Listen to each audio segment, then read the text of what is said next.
Welcome back to Take the L podcast. This is Zeek and the Wise Amigro. Wise Amigro, say something. They say that nobody is perfect. Then they tell you practice makes perfect. I wish they'd make up their minds. Who's that? That's Wilt. Oh, Wilt the Stilt? Yeah. Oh, shit. Okay. No, all right. Well, that brings me into our first topic. Practice making perfect. Practice makes perfect. Tannehill, man. Tannehill. You've been seeing this guy's been balling out. Does he got a nickname? I feel like he doesn't, but we need to get him a nickname. Cannon to Tannehill? I don't know. I don't know. We'll have to figure that out. Yeah, because that man is going off. Yeah. Like, he fits so perfectly what that team wants to do. Yeah. Which is they don't want to throw the ball much. They want to run it down your throat. They want to pound the rock. And they have the perfect running back to run down your throat. And they want to throw the ball not that often, but when they do throw it, they want to make it count. And that's what he's been doing. He's been playing lights out right now, actually. He hasn't been perfect, but he's 4-1 as a starter right now. Yeah. And they're looking pretty good. And the Titans were, earlier in the season, the Titans were looking like they were sliding down. Yeah. Like, it looked like they were going to be as good as Mariota was allowing them to be. Exactly. Which was bad. Yeah.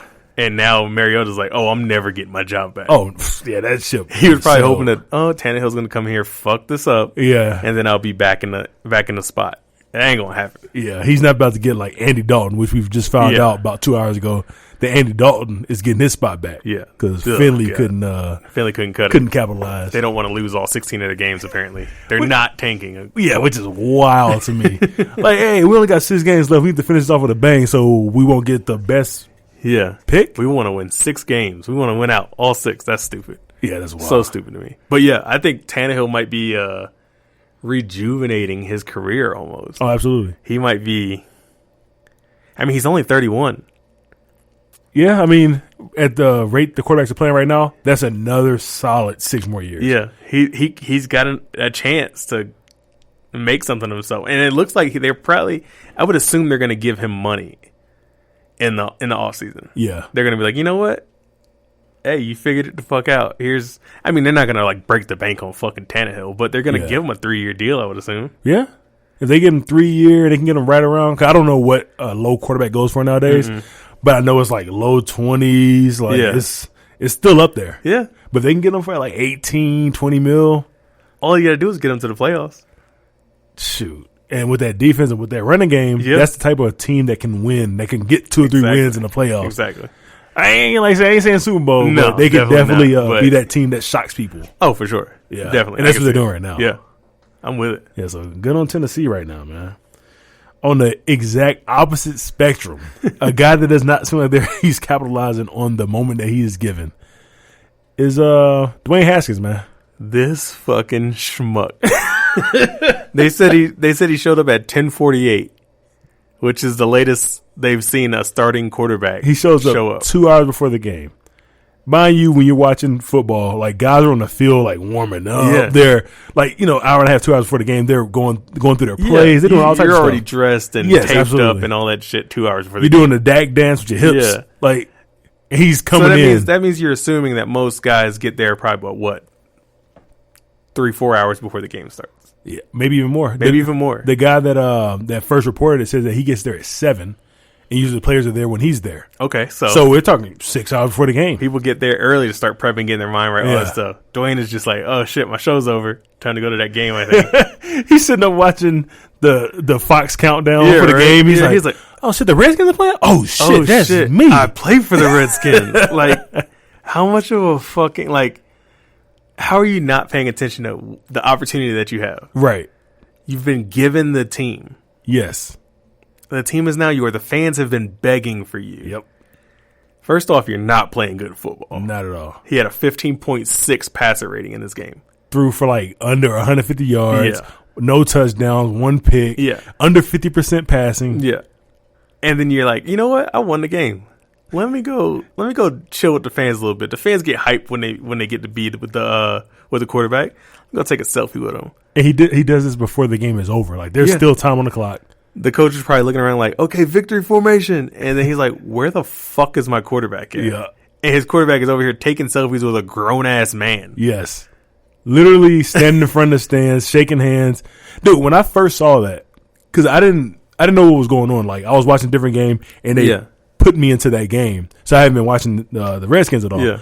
And so I see him on the sideline. He's celebrating because the defense just came up with a stop, and he's going to the fans taking selfies. I'm like, that's kind of dope. Like, I've never seen that before, but that reminds me of what John Gruden does after a win. He goes and shakes hands. Yeah. I didn't realize that there was still time on the clock. The game's still going. And I also didn't realize, like, even if you were to do something like that for a quick 10, 20, 30 seconds, like take a selfie real quick, shake some hands, go back out to the field, you could be judged on that.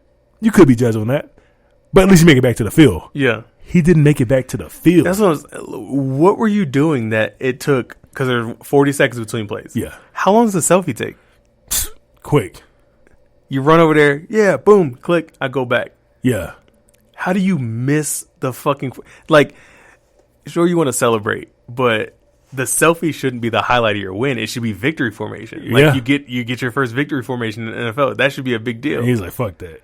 And then he comes off I watched, he was like cheering and like getting hype after they were coming off the field after the game had ended. I'm like, bro, you didn't really do nothing though. Man, I mean, maybe you had a couple plays to get you down there to kick the field goal, but you really didn't do nothing. Overall, yeah. Yeah. So I'm not sold on this guy at all right now. Yeah, if you tell me a guy showing up late, he's almost got the Jamarcus Russell fucking syndrome. Yeah. He's got to wait for him to gain 100 pounds sipping lean.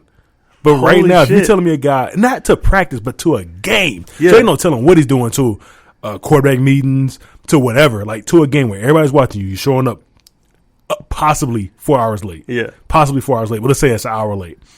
And then you're leaving the game to go cheer with the fans before the game's over. This is wild. This is something I don't think I've ever seen before. Nah.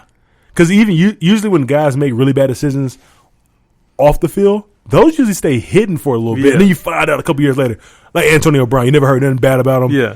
6 years, 7 then years you start into the league, you're like, hey, he's kind of weird. He's a little fuck up. Jamarcus Russell, never heard nothing bad about him. Oh, shit, he's developing in the second year. All of a sudden, hey, he's been sipping lean doing this. It was later, though. It wasn't up front. This man has been in this. He hasn't even played a full NFL season, and people were like, oh, there's a problem here. Before he even got on the field the first time, they were saying that he's not all in practice and all types of stuff. How you not out practice trying? Yeah. Then you go and tell your lineman, hey, help me help you. Last week, yeah. They're like, bro, you just fucking got here. Can you chill? Like, we've been practicing and giving our all for this whole time. You just showed up. His college coach said he wasn't a great leader, which doesn't really bode well for being a leader in the NFL. How can you be good at leading your team and you ain't giving it your all? Yeah. I don't see this turning out well for them. Yeah, and just the vibe I got watching him, it just, to me, shows that he's about the fame. And this is a harsh judgment on him this early, but it's just like, bro, like you see he turns it around. But you see all the examples of all the guys that are winning. And like, to me, if you come to leading your quarterback, the first guy you need to look at is Tom Brady. Yeah. You're like, just think, would Tom Brady do that? No. And then you say, wait, would Baker Mayfield do this? Not even. Yeah, and Baker Mayfield wouldn't even do it, and he's kind of a mess a little bit. So it's like, if you're thinking of like, would Baker Mayfield do this or would Tom Brady do this, that should probably be a barometer. I feel like if you come to the NFL and there's questions about you, they're not sure. Like, I mean, great, he had that 1 year in college that was stellar, right? But there were still questions surrounding him. Like, who is this guy? He's 1 year and you're telling me he's NFL ready? It's happened. I feel like you come in and you have to be on your shit 100%. Tom Brady's been in the league for 20 goddamn years. He still shows up early and walks the fucking field. Yeah. Like, just to get lay of the land. The same field he's been playing on. Yeah, there's shit you should be doing right now that you're not doing. And now the whole NFL world knows you're a fucking joke. Trash. Garbage. Speaking of trash quarterbacks. Who we got? Can't get off this Mason Rudolph shit. Mason Rudolph. Gets bitched in this game. Has a terrible performance. Yep. And Duck comes in. And they finally put him where he belongs. Yep. Mason Rudolph should have been on the bench a long time ago. Definitely. We've seen it from... I've been watching this dude since he first started playing. I get a lot of Steelers games out here where we watch. And you're watching them play and you're just like, oh, first game, they're babying him. Yeah. They won't let him throw to anywhere but the flats. Then, actually, the first game, they let him throw a little bit, but he just wasn't connected very well. Yeah. Second game, and they lose that game. Second game, he comes in. They have a great plan for him. He's throwing to the running backs. He's throwing to the flats. They end up winning that game. Mm-hmm. Third game, you're just like, okay, he's kind of turning it on, but even when he's throwing the ball downfield, he just doesn't look that good. Yeah.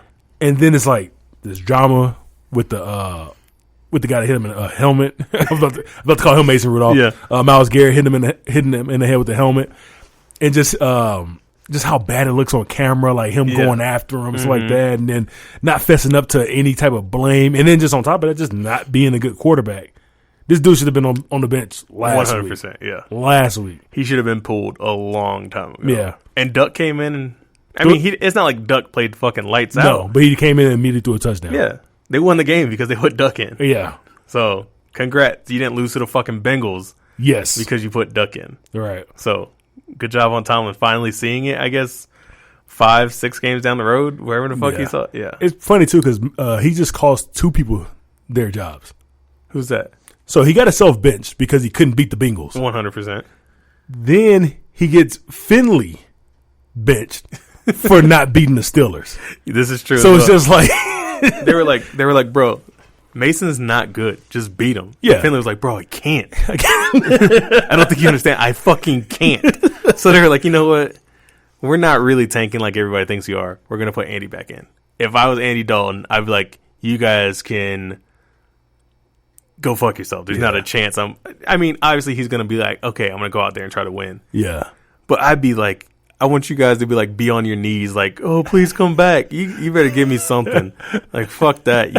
You started this guy over me and then realized, oh, I'm not the problem at quarterback. Nah, fuck y'all out here trying to take me out like how Eli got taken out. Yeah. It's one thing if you put somebody in that's a first round pick, second round pick. Yeah. I got people have faith in over you. Sure.